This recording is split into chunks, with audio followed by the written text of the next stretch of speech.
Ocaso del chavismo, tirano Nicolás Maduro tras las rejas.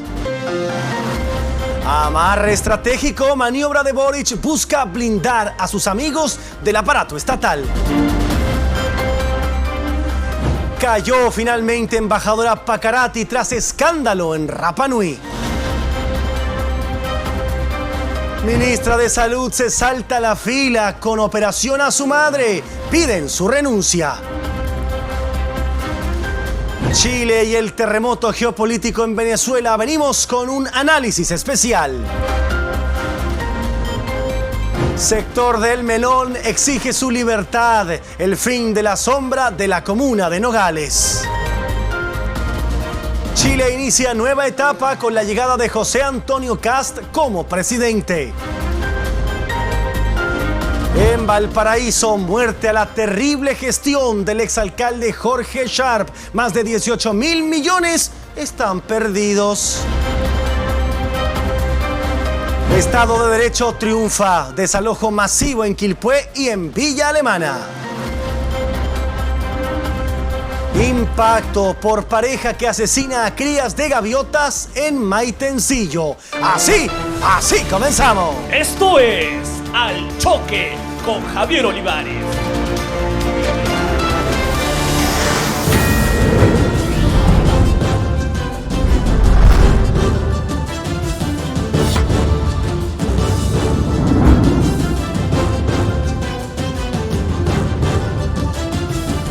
Esto es Al Choque con Javier Olivares.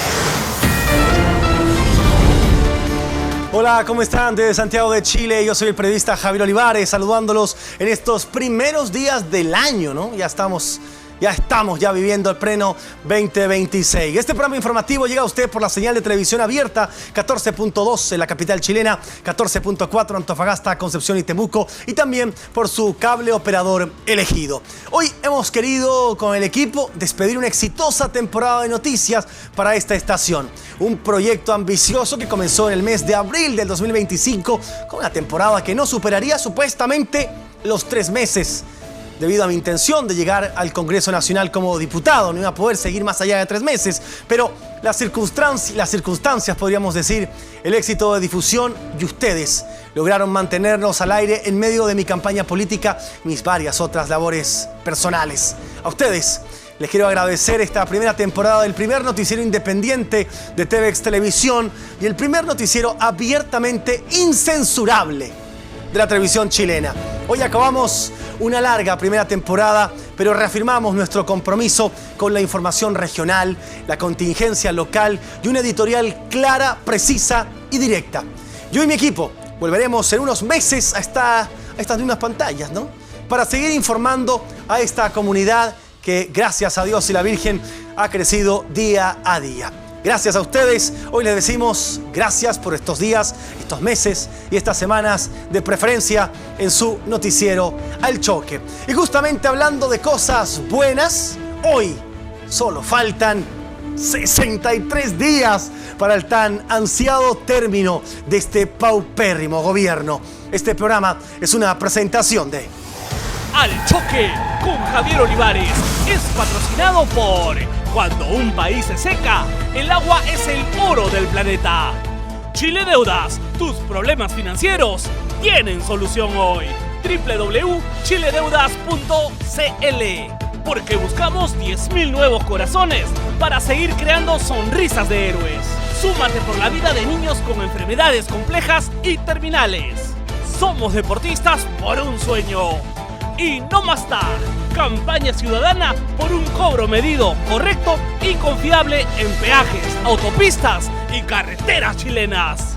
Presentan Al Choque con Javier Olivares.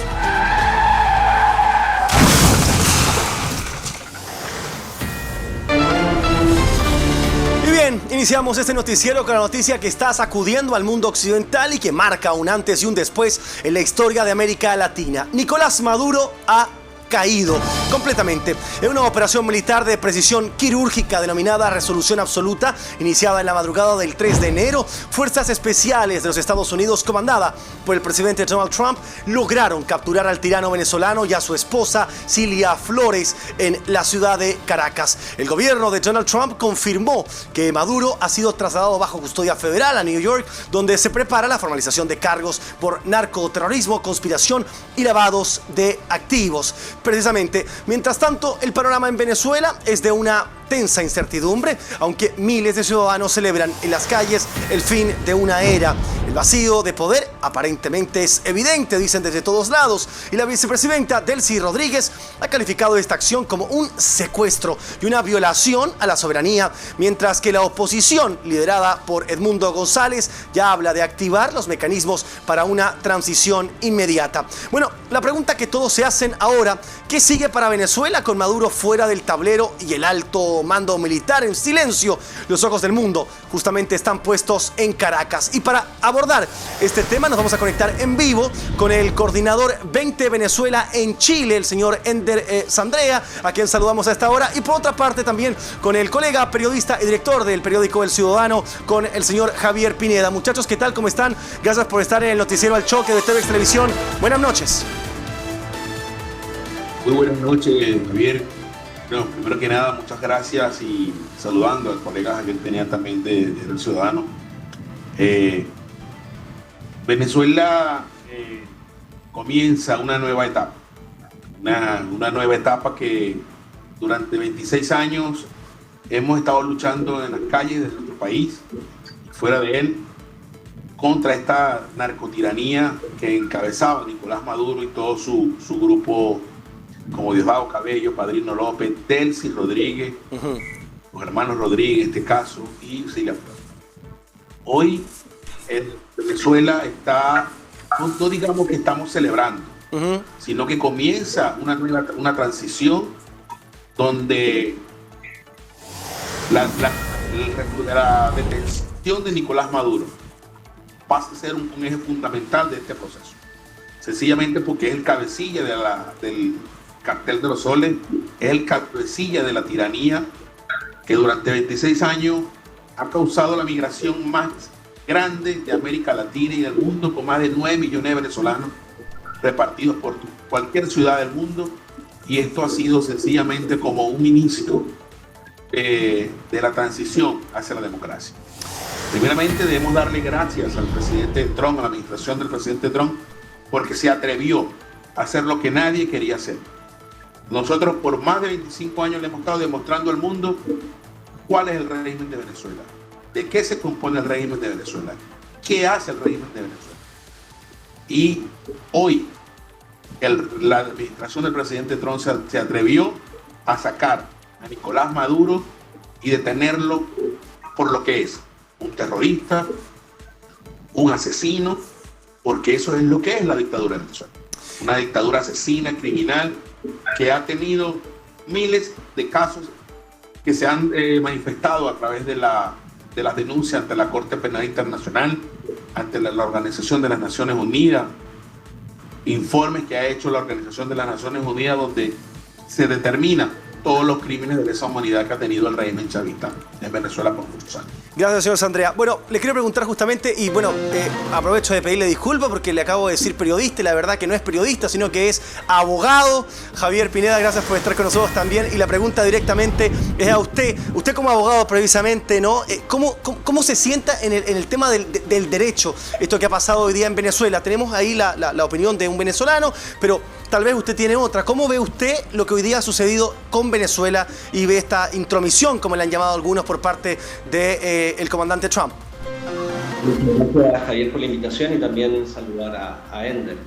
Yo tengo una visión distinta a lo que ocurre, y desde la dimensión del derecho internacional es un grave precedente que ha sido alertado incluso por figuras que están en contra de Nicolás Maduro y del chavismo, porque lo que hay es indudablemente una violación de soberanía. Los presidentes tienen inmunidad diplomática, aquellos países que tienen ratificado el Estatuto de Roma eventualmente es una de las formas en cómo se vence, pero en este caso vemos una operación militar realizada por un ejército extranjero, en este caso el de Estados Unidos, que tan quirúrgica no fue exitosa en términos de la extracción, pero fallecieron aproximadamente al menos 80 personas, de las cuales algunas de ellas eran incluso civiles, no solamente gente que cayó en combate, que ha sido reconocido, como es el caso de los cubanos que estaban a cargo de la defensa del presidente Nicolás Maduro, sino también de civiles como ocurrió en La Guaira y que incluso atacaron inmediaciones residenciales. Entonces es claro para el derecho internacional que esta fue una violación del derecho internacional, una violación de la soberanía que pone en riesgo a todos los países pequeños del mundo, porque quedan a merced que un país grande como Estados Unidos, como podría ser otro, realice operaciones en territorio extranjero porque así se les dio la gana. Bueno, sí. Sí, la noción del derecho, que es claro que aquí hay una flagrancia y una violación del derecho, también fue así reconocido ayer el día lunes en el Consejo de Seguridad de Naciones Unidas. Otro tema, y ahí yo creo que podemos seguir conversando en lo que se viene en adelante en Venezuela. Señor Sandrea, ¿usted cree que esto es una violación al derecho internacional como lo considera el abogado Pineda? Mira, si vamos a violación del derecho internacional, ¿dónde está la violación del derecho internacional de más de 8 millones de venezolanos que estamos afuera? Tenemos un caso muy puntual. En Chile, la dictadura de Nicolás Maduro, determinado por la Fiscalía del Ministerio Público de Chile, determinó que al teniente Ronald Ojeda lo mataron, lo asesinaron en Chile. Hubo una violación de la soberanía del Estado, una violación del derecho internacional. ¿Dónde está el derecho internacional de Ronald Ojeda? ¿Dónde está el derecho internacional de Manuel Gallo, gendarme argentino que llegó a Venezuela junto a su familia y fue secuestrado? ¿Dónde está el derecho internacional de Rocío San Miguel con doble nacionalidad, que sencillamente fue secuestrada por pensar distinto, por alzar la voz? Entonces, el derecho internacional no más que es para uno y para otros no. ¿Ya? Entonces la dictadura de Venezuela, porque así hay que llamarla, la dictadura de Venezuela, encabezada por Nicolás Maduro, por Delcy Rodríguez, por los hermanos Rodríguez, que son el cerebro de todo este proceso, también violan los derechos internacionales. ¿Dónde están los derechos internacionales de todo ese equipo de la embajada americana, del equipo de María Corina Machado, que estuvo en resguardo de la embajada de Argentina que protegía a Brasil? ¿No se les violó su derecho internacional? ¿No violaron los derechos internacionales cuando estaban asediando a todo ese equipo de María Corina? Preguntémosle directamente, señor Sandrea, al abogado, pues, al abogado Pineda. ¿Es lo mismo o no es lo mismo, señor Pineda?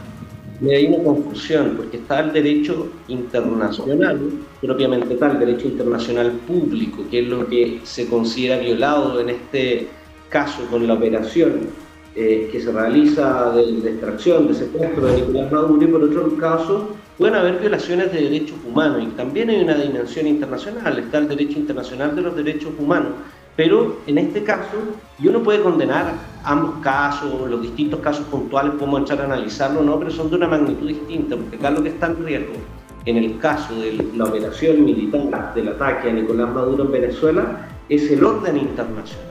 Okay. Muy distintas son las violaciones a los derechos humanos, que pueden ser ciertas o no, dependiendo del caso en concreto. Yo creo que hay violaciones a los derechos humanos, todos los estados lo cometen. Entonces, podríamos analizar un caso en concreto y yo podría decirle, sabe que acá sí hay un problema, hay una violación de los derechos humanos. No tengo problema en eso, yo me dedico a eso también y sé que todos los estados, más allá de uno la posición favorable o desfavorable que la tenga, violan derechos humanos de forma evidente. Pero creo que el derecho internacional en particular es una señal grave a todos los gobiernos del mundo, porque lo que está diciendo Donald Trump en esencia es: si es que no me gusta tu gobierno, yo intervengo en tu proceso. Eso antes lo hacía con formas más subrepticias, pero aquí la flagrancia de la violación del derecho internacional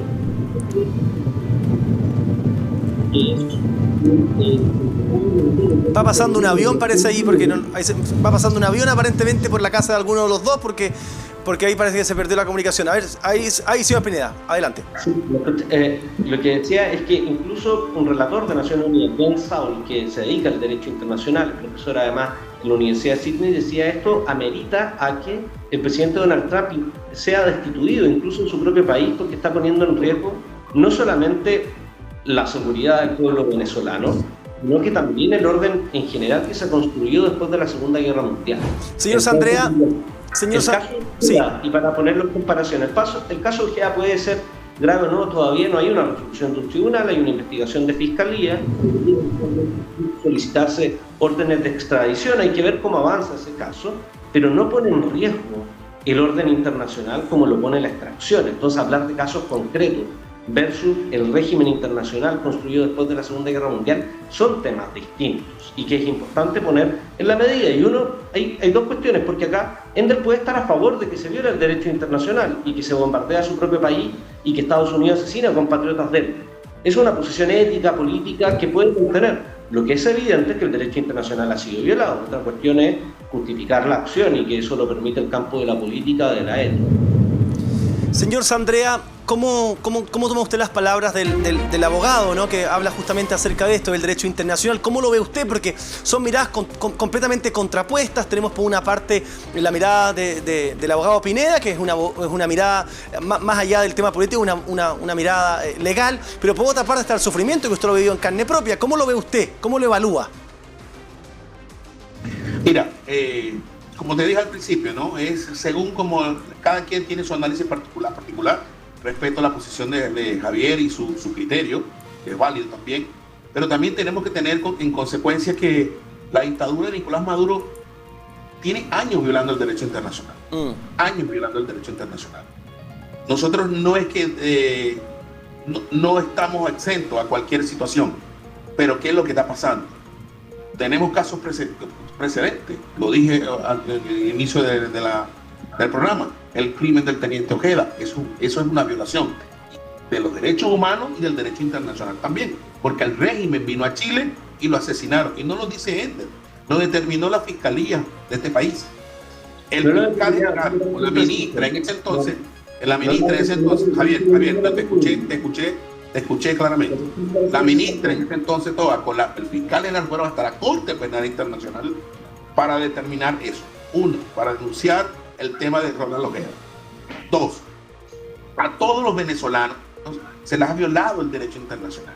El Estado venezolano, el régimen de Venezuela, vino a otro país a asesinar en territorio chileno. ¿No es violación del derecho internacional? ¿No es violación de la soberanía de Chile? Pregunto. Entonces, el tema del derecho internacional tiene varias ópticas, según como lo queramos ver los diferentes analistas políticos, abogados, estudios internacionales. Que hubo violación del derecho internacional de Venezuela, tienen que determinar. Pero están sacando a un dictador, no están sacando a un presidente de la República, están sacando a un dictador que se robó unas elecciones el 28 de julio y no quiso entregar el poder. Javier. Eso es todo lo que está pasando. Te están sacando el país a un narcotraficante que maneja una organización criminal como lo es el Cartel de los Soles. Y no lo dice Ender, está determinado. Mira, hay dos precisiones también para ser honestos con el debate intelectual, ¿no? En el caso de Ronald Ojeda, si se demostrara, porque hasta el momento son declaraciones de fiscalía, esto ni siquiera ha pasado a una presentación en el tribunal y que luego lo acredita un tribunal, pues supongamos que el Estado chileno en una sentencia ratifica que quien dio la orden fue un agente del Estado, no a título personal, sino que fue una decisión estatal, hay una violación a la soberanía de Chile. ¿Sí? Yo diría, si eso se cumple y hay una sentencia, luego de firme ejecutorial, efectivamente acá, más allá de si uno la comparte o no, hay una violación del derecho internacional. Cuando la sentencia lo diga, se va a producir. Y es un problema para la soberanía nacional de Chile. En eso estoy de acuerdo. Si es que eso llegara a ese momento. Otra cuestión es las pruebas que existen hasta el momento, donde yo diría, veamos cómo avanza la investigación. Yo vi los reportajes de CIPER, las pruebas eran declaraciones de testigos protegidos que hasta el momento, mientras no se esclarezca, yo al menos pongo ahí una duda. Ni siquiera te digo, esto ocurrió de otra forma, te digo, veamos atentos cómo se desarrolla el proceso. Ok, les quiero... Pero el problema de esto, porque mira, uno podría decir, ya supongamos que uno está de acuerdo con Ender en la posición que tiene respecto al gobierno venezolano. Pero ¿qué pasa con las monarquías absolutas de Medio Oriente? Que tienen sistemas que a todas luces no hay separación del Estado de Derecho, incluso algunos de ellos creen que son el representante divino, ¿no?, en la tierra y que por eso tienen el derecho a gobernar en determinados países. Estaríamos de acuerdo que cada vez que ocurre uno de estos gobiernos, llegue Estados Unidos, vaya y saque al jefe de Estado reconocido por Naciones Unidas, lo secuestre y lo procese conforme al derecho de los Estados Unidos, ni siquiera al derecho internacional, que para eso está la Corte Penal Internacional, todos diríamos, no, es una violación. Respeta el principio de soberanía nacional y de autodeterminación de los pueblos. El problema lo soluciona cada país. Y un elemento que salió ayer en el The New York Times es que el conflicto de Chile, aparentemente para el Departamento de Justicia de los Estados Unidos no existiría, porque le retiraron los cargos relacionados al cartel de los soles. Sí. Y que la investigación sobre narcotráfico, pero al menos el componente del cartel de los soles, según las propias investigaciones del Departamento de Justicia de Estados Unidos, ya no existiría, porque aquí también hay que distinguir cuando hay cuestiones que son hechos y que pueden ser debatibles en un tribunal y que uno podría decir, mira, aquí había antecedentes más allá de la sentencia. Señor Pineda. Se den cuenta que el discurso político que justificó el secuestro de Maduro, Sí. ya estaba basado en evidencia general. El cartel de los soles, la práctica lo discute, lo vienen diciendo todo. Narcotráfico puede haber, pero el cartel de los soles es una organización inexistente. Bueno, justamente le quiero preguntar a ambos. Obviamente las dos miradas son completamente antagónicas la una de la otra. Tal vez no nos vamos a poder poner de acuerdo en un noticiero, pero para ir cerrando, a los dos les pregunto lo mismo y voy a partir por usted, señor Pineda, para que usted me conteste. ¿Cómo debe ser calificado hoy Nicolás Maduro? ¿Como un mandatario secuestrado o un criminal de lesa humanidad procesado o un prisionero de guerra? Claramente fue secuestrado, no fue capturado, no se realizan las capturas de esa naturaleza. Es secuestrado y yo creo que tiene calidad de prisionero de guerra porque la calificación del derecho internacional humanitario que opera para los casos de guerra de la Convención de Ginebra y el derecho internacional de los derechos humanos contempla si otro agente te retiene a ti porque considera que la organización, el Estado al que pertenece, una organización que constituye una amenaza para la seguridad nacional, eso es una prisión por guerra. Otra cuestión es que conforme al derecho de Estados Unidos se pueda procesar o no. Perfecto. Pero yo creo que está secuestrado, es un prisionero de guerra, y si fueran crímenes de lesa humanidad, tendrían que ser juzgados en la Corte Penal Internacional, en la única institución que podría calificar esa calidad de crímenes fuera del Estado nacional. Señor Sandrea, la misma pregunta para usted. ¿Cómo debe ser calificado hoy Nicolás Maduro? Un narcodictador que fue extraído en una operación quirúrgica por los Estados Unidos. Una persona que tiene crímenes de lesa humanidad comprobados. Asesino criminal que ha llevado a un régimen de Venezuela haciendo uso de la fuerza, de su aparato represivo, que tiene que ser condenado y juzgado en las cárceles que le corresponden. Perfecto. Bueno, dos miradas completamente diferentes de un mismo tema. Quiero agradecerles a ambos dos por el respeto justamente de esta conversación franca en su noticiero Al Choque con Javier Olivares. Señor Sandrea, muchas gracias. Y también al abogado Javier Pineda por esta conversación. Muchísimas gracias a ambos. Buenas noches. Muchas gracias a ti. Saludos, Henry. Que está muy bien. Muchas gracias por la invitación. Gracias por la invitación. Buenas noches.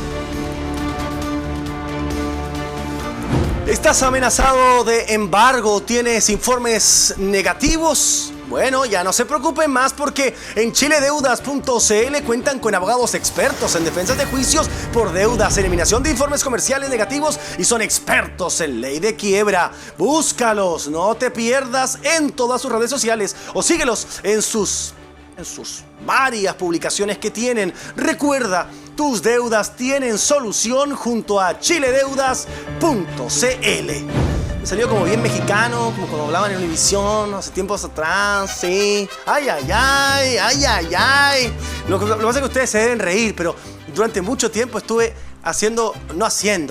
teniendo un acento bastante más neutro, porque obviamente ustedes saben que a los chilenos no nos entienden en ninguna parte. Entonces, cuando yo entré a trabajar a Univisión, ahora me sentí cuando hacía la mención así como hablando bien, así como los tacos tía Sara Rosa. Sí, exacto, ya. Sigamos. Bueno, a menos de 3 meses del cambio de mando, la tensión entre el Palacio de la Moneda y el equipo del presidente electo José Antonio Kast ha llegado a su punto crítico. El detonante: una cláusula introducida por el gobierno de Gabriel Boric en el proyecto de ley de reajuste del sector público 2026, que según la oposición busca amarrar a miles de funcionarios y operadores políticos. La medida, acordada entre el Ministerio de Hacienda y la Mesa del Sector Público liderada por la CUT, establece junto al presidente de la República que cualquier despido o no renovación de contrato deberá ser un acto administrativo fundado, dicen ellos. Esto significa que el futuro gobierno no podrá desvincular funcionarios basándose solo en la pérdida de confianza política o cambios de administración, quienes deberán acreditar criterios objetivos. La norma protegería a cerca de 380.000 funcionarios trabajadores a contrata. Sin embargo, el escándalo alcanzó su punto de ebullición con la noticia de último minuto, la renuncia de Felipe Melo, jefe del segundo piso y el principal inspirador ideológico de este blindaje administrativo. Desde el entorno de José Antonio Kast, la respuesta ha sido tajante. El equipo del presidente electo califica la medida como un fraude a la ley y un intento de rigidizar la administración pública para dejar apernados a militantes del actual oficialismo. Bueno, y precisamente, ¿no?, para conocer un poco más de cómo ven esta situación hoy, desde el Partido Republicano, es que nos conectamos en vivo con el diputado republicano José Carlos Mesa, a quien saludamos esta noche en su noticiero Al Choque. Diputado, ¿qué tal? ¿Cómo está? Muy buenas noches. Muy buenas noches, Javier. Muchas gracias por el espacio y la oportunidad de conversar. Bueno, gracias a usted por estar con nosotros a esta hora. Diputado, ¿usted interpreta esta ley de amarre, la que veníamos conversando anteriormente, como un acto de protección a la función pública o derechamente como un seguro de vida político para militantes del Frente Amplio y el Partido Comunista, por ejemplo?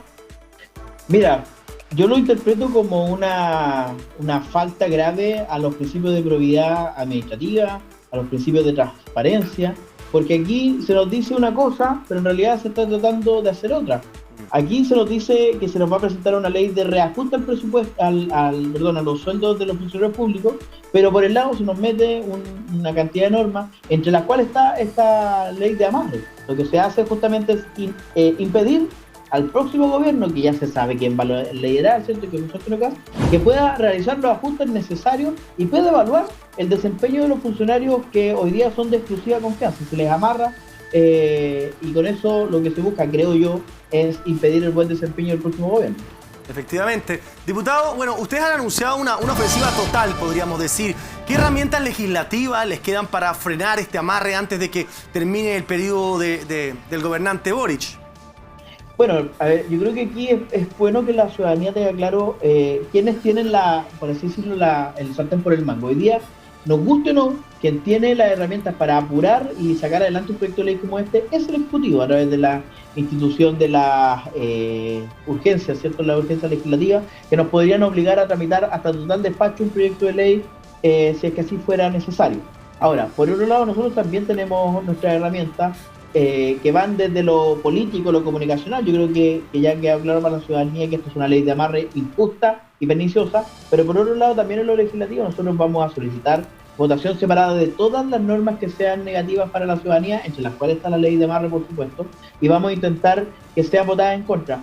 Creo que hay poco piso para que una ley de amarre termine aprobándose. Ya vimos cómo incluso diputados del Partido Socialista, lo dijo el diputado Leiva, lo dijo el diputado de la Vaca, están en contra de esta norma de amarre, así que tengo la expectativa de que finalmente podamos rechazarla.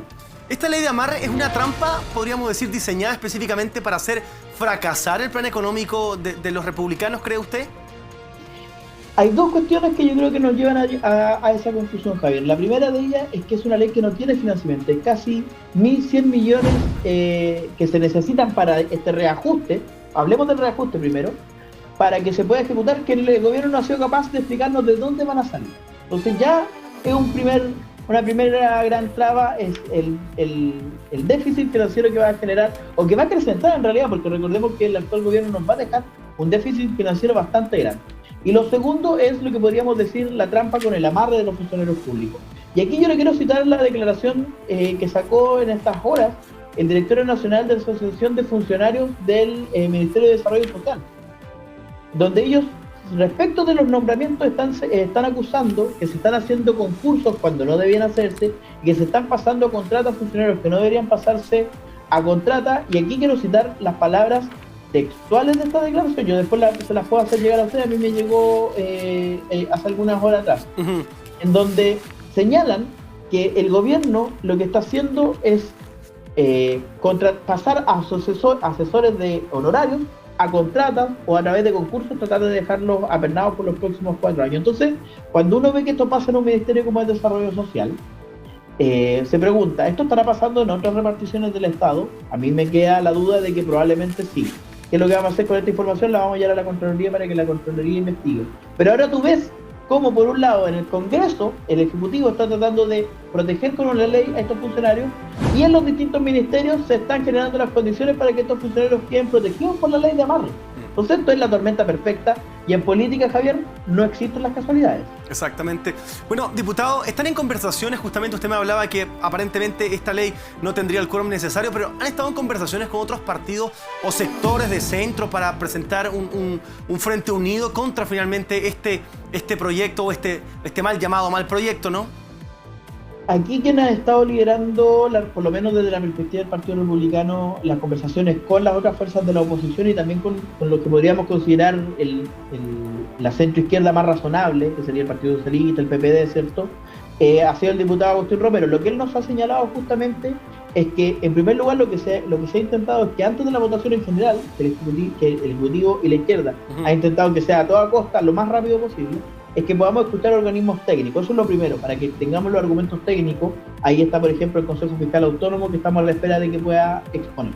Y por otro lado, también nosotros lo que buscamos es que exista algún grado de señal de buena voluntad de quienes van a hacer la oposición en el próximo gobierno, entendiendo que es normal que existan diferencias entre un republicano y un socialista. En eso no vamos a descubrir el agua tibia. Pero lo que no puede existir es una falta grave a lo que yo considero a la propiedad a través de cómo se ha ido estructurando, porque la ley, el gobierno tiene toda la legitimidad para presentar las leyes que quiera, pero lo que no puede hacer es presentar leyes ad hoc, con nombre y apellido, en donde desde un ministerio ya se nos está avisando que se están amarrando los funcionarios. Entonces al final están poniéndole un candado al funcionario público. Yo espero que no solo las fuerzas de oposición, sino que también el centro y la centroizquierda estén en contra de este tipo de prácticas. ¿Cuál es la propuesta directamente por parte de los republicanos para que el Estado, por ejemplo, dejara de ser un botín de guerra, ¿no? Cada 4 años? ¿Cómo se crea, según usted, una carrera funcionaria, diríamos, que no dependa del amiguismo o de cuánto trabajamos en la campaña de tal o cual, ¿no? Yo creo que pasa por dos cosas. Lo primero, efectivamente, es reforzar la actual legislación para que el funcionario público pueda ser evaluado. Eso es lo más importante, porque independiente de su color político, si es de izquierda, de centro derecha, si es de gobierno, si es de oposición, si hace bien su trabajo, tiene que estar ahí, porque un funcionario que hace bien su trabajo le sirve a la ciudadanía. Y eso es lo que nosotros tenemos que poner como el foco de nuestra política. Pero por otro lado también pasa por las prácticas de los propios gobiernos y de los partidos políticos. Te voy a dar un ejemplo concreto. El año pasado nosotros, en realidad en 2023, logramos que saliera del ostracismo en el que se encontraba una ley llamada antipitutos, que presentó José Antonio Caz cuando era diputado en 2017. Durmió el sueño de los justos durante muchos años hasta que nosotros logramos desarchivarla. Se votó en la Comisión de Gobierno Interior, se aprobó en la Comisión de Gobierno Interior, se le hicieron modificaciones para que fuera una ley actual y aplicable. Y después la sala no contó con los votos, la izquierda en masa la votó en contra, incluso parlamentarios de Chile Vamos. Entonces yo me pregunto, frente a una votación como esa, ¿existe la real voluntad de eliminar el amiguismo, eliminar el nepotismo, eliminar el pituto en el Estado, o en realidad es solo un discurso? Yo creo que el próximo gobierno, liderado por José Antonio Caz, tiene la oportunidad de mostrar que, por un lado, se puede avanzar en leyes necesarias para eliminar estas prácticas, pero por otro lado también uno mismo tiene que eliminarlas aunque no existan leyes al respecto. Exacto. Yo por lo menos, teniendo en mi familia gente muy capacitada, no tanta, pero gente capacitada que podría trabajar en el Estado, no lo van a hacer. No he pedido recomendar a ninguno. Incluso en el caso personal de mi propia señora, que es una profesora destacada, una historiadora destacada, seguirá trabajando en el mundo privado, porque nosotros tenemos que marcar la diferencia. Y aquí la señora del César, como dice el dicho, tiene que serlo y parecerlo. Diputado, ya, supongamos que la ley, por ejemplo, ya, usted dice que tal vez no se va a aprobar, que está complicado, que es difícil, pero supongamos que la ley se aprueba el 11 de marzo con José Antonio Caz en la moneda. ¿Cuál sería el plan B para sacar esa grasa estatal si es que la ley finalmente lo estaría protegiendo, no? Bueno, lo primero es presentar una ley que la derogue. Okay. O sea, esa es la primera medida que se debiese tomar. O sea, una ley que es mala y que se aprueba en las postrimerías de un gobierno simplemente para proteger a funcionarios públicos, tendría que ser rápidamente derogada, y las fuerzas políticas del Congreso que viene, tú lo sabes mejor, lo sabes muy bien, Javier, van a cambiar. Las fuerzas políticas van a estar alineadas con una ciudadanía que espera mucho de sus parlamentarios en el próximo periodo. Pero, y por otro lado también hay que empezar a ejecutar lo que hoy día ya tenemos. Podríamos decir, un buen aliado hoy día en la Contraloría General de la República. Y todos los contratos que se amarren de forma ilegítima o que se amarren de forma injusta tendrán que ser revisados y será la Contraloría la que nos permita abrir el camino. Uno no tiene que mirar en menos el poder fiscalizador que tenemos los diputados. Yo les voy a dar un ejemplo. El año 2024 yo presenté una denuncia en contra de dos concejalas de Ñuñoa porque habían viajes que habían realizado con fondos públicos que no estaban informados en la plataforma de lobby, la plataforma de transparencia de su municipio. Hace pocos días la Corte de Apelaciones terminó sancionando esas mismas concejalas. Pasó 1 año y medio desde que yo hice la denuncia, pero logramos sacar adelante una cuestión que a lo mejor no podría decir bien es poco, son pocos viajes, son concejales, pero si podemos hacerlo en lo menos, también podemos hacerlo en lo más. Tenemos que ser firmes en la fiscalización. Y el mensaje que hay que transmitirle a los funcionarios públicos es: si usted es bueno en su trabajo, se va a quedar, porque lo necesitamos. Si usted es un apitutado, si usted es un pariente que no tiene las capacidades para estar en la administración del Estado, créame que vamos a buscar sacarlo como sea. Estamos conversando en vivo con el diputado republicano José Carlos Mesa acerca de esta ley de amarre. Finalmente nos ha quedado perfectamente claro cuál es su posición, cuál es la posición también del partido que usted representa. Diputado, no quiero que se vaya todavía, solamente hacer una pregunta. Hace unos días usted fue agredido en un mall capitalino por un flaite, ¿no? Una persona, un cobarde que por la espalda le tira unos improperios, le dice unas cosas, usted muy calmadamente, lo felicito porque la verdad que yo no sé cómo me hubiese puesto yo si me hubiese pasado algo así, le tiraste cachamal. ¿Cómo se tilda o cómo se trabaja en este tipo de agresiones por parte de personas como este hombre, este flaite que le tira este cachamal, ¿no? Bueno, yo lo primero, y a mucha gente le he contado que desafortunadamente algo a lo que la izquierda nos tiene acostumbrados. José Antonio Kast vivió agresiones en universidades muy duras en 2018. Yo mismo lo acompañé en el... Estamos conversando en vivo con el diputado José Carlos Mesa a esta hora acerca de la ley de amarre y le acabo de preguntar justamente acerca de esta agresión que recibió hace tan pocos días en un mall capitalino por un flaite que justamente le tira un cachamal. Bueno, me contaba, volvemos con usted, diputado, lo escuchamos. Sí, te decía que esto es algo que lamentablemente la izquierda nos tiene acostumbrados ya desde el 2018 y a mí en mi época universitaria vimos la violencia de la izquierda que es capaz de llegar hasta la agresión física si es necesario. Ahora, nosotros realizamos la denuncia pertinente, el Ministerio Público está investigando, hay avances en esa investigación, porque aquí no se trata de un delito de lesiones simplemente, esto no es un atentado a la democracia. A una persona, como es mi caso, o como podrá pasarle a cualquier otro, que ejerce una función pública, por su desempeño como parlamentario se le agrede, eso es un atentado directo, no a mi persona, es un atentado a la democracia. Nosotros también presentamos una querella en contra de quienes resulten responsables y tenemos la convicción de que esta persona va a ser encontrada y va a ser sancionada. Ya, y eso mismo le voy a preguntar, porque usted se presentaba una querella, qué sé yo. A mí me da la idea que este tipo de querellas, este tipo de cosas, no quedan en nada, porque sabemos cómo funciona el sistema en nuestro país, sí, lamentablemente. No. Es triste, sí, no, Javier. Es triste, sí, porque no, Javier, usted va... Dígame, lo escucho. Sí, porque hace pocos años atrás ocurrió una agresión en contra del presidente del Tribunal Constitucional, que hoy día ya no ejerce las funciones, que es el abogado Iván Aróstica. Él no quiso denunciar el hecho, pero la Fiscalía, como se entera, tuvo que iniciar la investigación de oficio. Y la persona que la agredió fue condenada. Porque aquí es un ataque a las instituciones. Yo creo que ninguna persona merece que lo traten de esa manera en ningún caso. Es que es muy cobarde. Es muy cobarde porque, mire, podemos estar en desacuerdo, diputado, podemos no pensar igual, es decir, podemos tener diferencias, pero es muy cobarde. Usted andaba solo, andaba con su mochila, usted no andaba... Yo en general, por eso mismo, yo en general trato de no moverme solo justamente por lo mismo, porque siempre están este tipo de personas que se escudan, porque son muy cobardes, porque lo hacen cuando uno no está con nadie al lado. Entonces, y también sabiendo que uno no le va a responder, porque yo no me voy a rebajar ese nivel de agresiones. Uno representa a una parte de la ciudadanía y tiene que responder con la altura necesaria esa representación. Pero mira, no nos mueve el piso, no nos mueve en ningún sentido, nosotros seguimos firmes en nuestro trabajo y la ciudadanía así nos ha respaldado, no ahora, sino que en los últimos años, así que vamos a seguir adelante.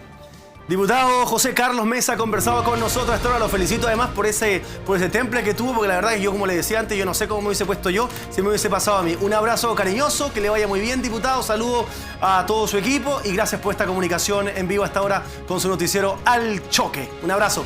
Muchas gracias, Javier, que esté muy bien. Buenas noches. Bueno, agua es el oro del planeta y la campaña El agua es el oro del planeta patrocina parte de este noticiero a través de TVX Televisión Señal Abierta 14.2. En un país donde el agua se convierte en el nuevo oro, hoy nos enfrentamos a una sequía sin precedentes. Desde el año 2010, una mega sequía ha marcado la historia de Chile, extendiéndose desde Coquimbo hasta la Araucanía y considerada la más prolongada y severa jamás registrada en nuestra historia. En la zona central del país, las precipitaciones han caído hasta un 40%. La nieve acumulada se ha reducido drásticamente y embalses como el Yeso han perdido cerca del 20% de su superficie lacustre. Para ponerlo en perspectiva y que lo entienda bien, hoy solo contamos con el 8% del agua disponible para abastecer a una región que demanda el 80% del uso total del país. Como nunca antes, hoy entendemos que el agua es el oro del planeta. Comparte la importancia por cuidar el agua. El agua es el oro del planeta. Un terremoto político sacude al Ministerio de Relaciones Exteriores en medio de una creciente tensión diplomática tras una polémica visita a Rapa Nui que terminó en duros cuestionamientos.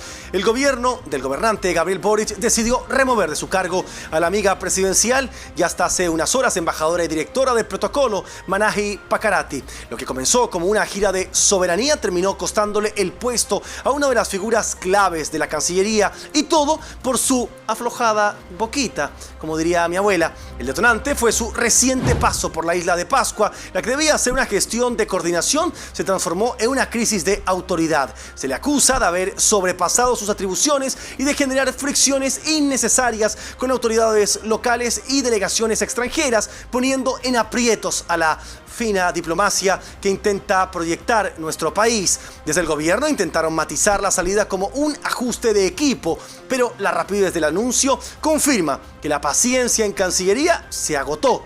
Harto tarde, pero se agotó. La salida de Pakarati no solo es un golpe a la estructura de relaciones exteriores, sino que reabre el debate sobre la compleja relación del continente precisamente con la isla. El gobierno busca supuestamente un reemplazo que logre apagar el incendio diplomático. Una salida abrupta que deja varias preguntas. Una de ellas, ¿fue un error de protocolo o un conflicto político de fondo que la moneda no supo manejar, o fue simplemente un error de una autoridad poco preparada para su cargo que solo llegó ahí por ser íntima del gobernante nacional? Bueno, ¿quién podría saberlo, no? Y aquí es cuando uno se pregunta, muy buena moza, muy simpática, muy bien vestida, con esas plumas de loro guacamayo, con estos vestidos y con... Pero la verdad que este tipo de actitudes no se pueden permitir. Y más encima este señor Van Cleveland también, al que hoy día miro con un poco de tristeza, ¿no? Porque en algún momento yo consideraba que el señor Van Cleveland era una persona bastante respetada, pero hoy día se ha dejado intimidar completamente por este gobierno, se ha contagiado con la pacotillería de este gobierno y con todas estas personas que han hecho un trabajo tan malo, ¿no? Entonces aquí uno se pregunta, ¿son errores involuntarios? Aquí uno podría decir, bueno, como las cosas se hacen aquí al tuntún en este gobierno, que gracias a Dios le queda poquito tiempo para irse para la casa y ojalá no los veamos nunca más, o es simplemente una forma de trabajo que han estado haciendo durante tanto tiempo. Me parece bien que la hayan sacado.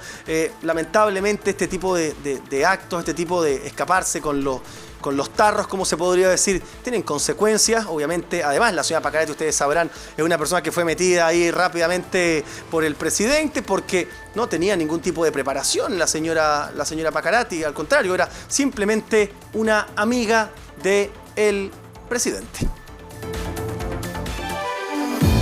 Bueno, la noticia, la siguiente, ha caído como un balde de agua fría en un país donde miles de chilenos mueren esperando una cirugía.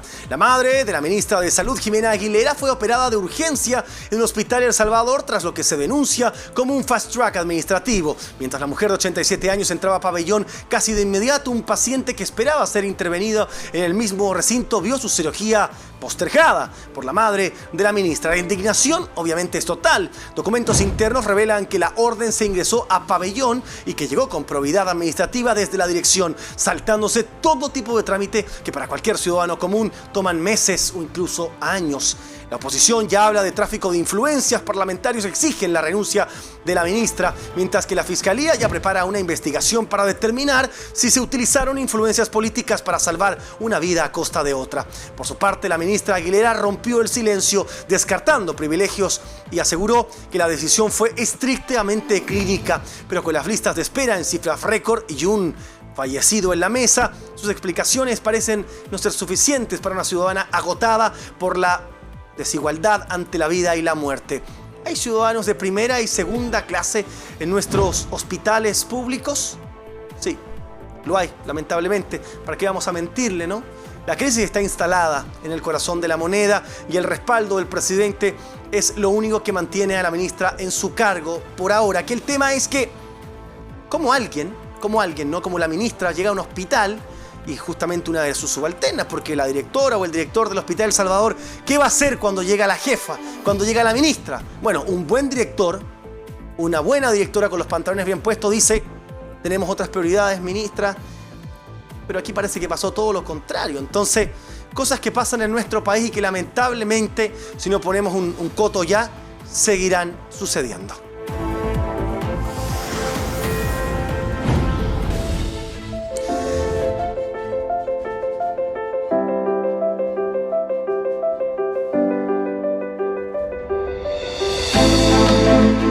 En Chile existe una institución que busca dar dignidad a cientos de niños terminales y en fase grave. Junto a un grupo de especialistas hacen hasta lo imposible, junto a esta mujer que ustedes ven imagen, una deportista, quien aprovecho de mandarle un gran saludo a la Sandrita, que hace absolutamente todo lo que está a su alcance por sacar a la Fundación Deportistas por un Sueño adelante. Lo imposible es posible en la Fundación Deportistas por un Sueño. Y fíjese usted que con un apoyo a más de 500 familias en todo el país, la Fundación Deportistas por un Sueño está buscando hoy 10.000 nuevos corazones, 10.000 nuevos socios para seguir entregando dignidad y amor a quienes muchas veces nadie mira. Hoy, además, están dando una lucha para poder sumar cada vez más personas. ¿Qué tenemos que hacer? Simplemente ingresar a su sitio web y con 1.000 pesitos mensuales colaborar con una fundación que, vuelvo y digo, hace lo imposible por hacer sonreír a niños como ella, que hoy día lamentablemente no tienen un futuro promisorio, como se podría decir específicamente, si no fuera por la ayuda de Deportistas por un Sueño. Un saludo cariñoso desde aquí, desde mi escritorio de noticias, a todo ese equipo que, vuelvo y digo, son héroes. Ustedes son los verdaderos héroes. Bueno, avancemos. Chile no es indiferente al fin de una era. Mientras el mundo procesa la caída del tirano Nicolás Maduro, nuestro país vive su propio terremoto político y social. Desde la madrugada del sábado, las calles de Santiago se han transformado en miles de venezolanos que se han volcado al Parque Almagro, la zona de Estación Central, en una exposición de júbilo que no se veía en décadas, precisamente por la captura del tirano. Banderas, llantos y un solo grito: Venezuela es libre. Pero más allá de la alegría, surge la gran pregunta que hoy inquieta a las autoridades chilenas. ¿Estamos ante el inicio de un retorno masivo o de una nueva crisis migratoria? En el Palacio de la Moneda la tensión es máxima. Boric ha marcado una distancia crítica, condenando la intervención militar de Estados Unidos y calificándola como una violación a la soberanía. Una postura especialmente divergente al flamante nuevo presidente de la República, tras su apoyo entusiasta del presidente electo José Antonio Kast, quien celebró la caída del narcorrégimen y ya pide coordinar un corredor humanitario para el regreso de miles de extranjeros a su patria. Pero la polémica no se queda en los discursos. El Partido Comunista y sectores del Frente Amplio han salido con todo a rechazar lo que llaman agresión imperialista, mientras la derecha endurece el tono exigiendo que Chile reconozca de inmediato a una nueva autoridad en Caracas. ¿Qué va a pasar hoy día? Solamente Dios lo dirá. Y lo otro, que también tiene que ver con una petición que nace de la gente, pero que también el de arriba tendrá mucho que ver, es la siguiente historia, que no es solo una demanda territorial, sino que es un grito de identidad. Fíjese usted que los vecinos de El Melón, un asentamiento de poco más de 11.000 personas emplazado al interior de la región de Valparaíso, han reactivado con fuerza su histórica batalla. Separarse de la comuna de Nogales y recuperar su estatus de comuna autónoma, una condición que perdieron hace más de 4 décadas y que hoy aparentemente quieren recuperar. Por eso, el pasado viernes 2 de enero, decenas de vecinos se congregaron en la vía disputada para informarse de este proceso ciudadano. La comunidad denuncia años de abandono y centralismo municipal. Aseguran que la distancia geográfica con Nogales se traduce en falta de servicios, conectividad deficiente y una inversión pública que no llega a sus calles. Bajo el lema Melón es comuna, los dirigentes vecinales ya iniciaron las gestiones ante la Subtere. El objetivo es claro: administrar sus propios recursos y decidir el futuro de una tierra que tiene alma propia, pero que hoy depende de firmas ajenas. El camino es largo y requiere la firma presidencial y también el apoyo en la Cámara de Diputados, pero los meloninos aseguran que no darán marcha atrás y que su sueño un día se cumplirá. Suerte.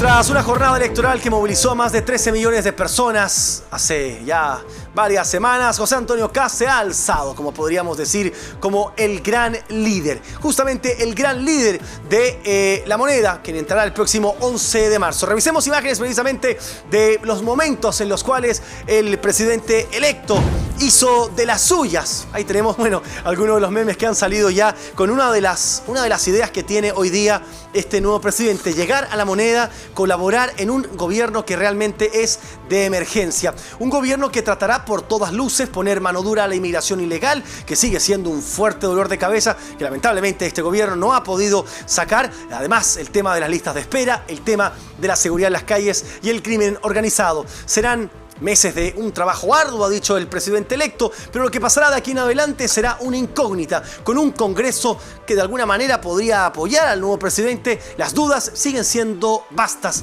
pero el panorama, han dicho desde el Partido Republicano y sus aliados, es promisorio para un país que hoy necesita crecer y necesita mano dura urgente. Un terremoto administrativo sacude a la Municipalidad de Valparaíso. La Contraloría General de la República reveló una cifra que marea: casi 18.000 millones de pesos de la administración de Jorge Sharp figuran sin rendir.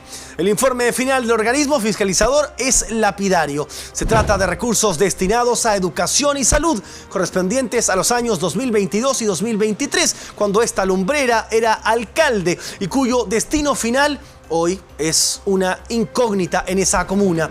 Pero eso no es todo. La auditoría detectó pagos duplicados, falta de control en las subvenciones y una preocupante desprolijidad en el manejo del dinero público. Ante la gravedad de los hallazgos, la Contraloría ya remitió los antecedentes directamente al Ministerio Público y al Consejo de Defensa del Estado. Mientras desde el municipio intentan explicar el desorden administrativo, la justicia deberá determinar si estamos frente a una negligencia masiva o a un posible delito de malversación de fondos. Valparaíso está exigiendo hoy día respuestas de estos 18.000 millones que hoy por hoy están perdidos, igual como perdió la última elección a diputado el exalcalde Sharp. Menos mal que la perdió, ¿no? Bueno, atención con lo siguiente, presten atención porque con un despliegue masivo de carabineros y una maquinaria pesada comenzó la demolición total de una toma ilegal en Quilpué que albergaba a más de 50 familias. La información versa de la siguiente manera: el operativo, calificado como estratégico por las autoridades, busca recuperar terrenos que habían sido ocupados de forma irregular, generando focos de inseguridad en ese sector. Mientras las retroexcavadoras derribaban las estructuras, el ambiente se tornaba hostil. Familias que perdieron lo que se habían tomado denuncian falta de alternativas habitacionales, mientras que el municipio y la delegación presidencial aseguran no permitió que las tomas sigan proliferando en esa misma zona. Por tanto, dejaron a varios vecinos sin casa, aseguran ellos. El tema es que hoy, aparentemente, el Estado de Derecho vuelve a ser parte fundamental de un país que hoy quiere volver a crecer.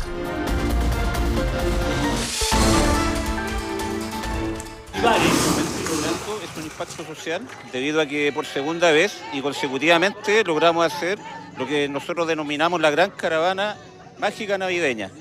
El año pasado lo hicimos en una etapa experimental y lo planificamos solo en 2 semanas. En esta oportunidad lo planificamos durante 3 meses y fue un éxito absoluto. Lo que queríamos era lograr un impacto social y demostrar que la comunidad, en conjunto con las organizaciones, podemos participar y podemos ayudarnos entre todos. Aquí se trata de lograr la cohesión y por sobre todas las cosas la felicidad. ¿Pero de quién? De los niños, porque ellos son los verdaderos actores en estas fiestas navideñas. Bueno, que esta es una tradición que es el segundo año que participamos, digamos, recorriendo la comuna con el viejito pascuero, visitamos hogares de abuelitos, carabineros, PDI este año, y es algo muy importante para nosotros, estar con la comuna, con quienes nos cuidan también, es muy importante para nosotros.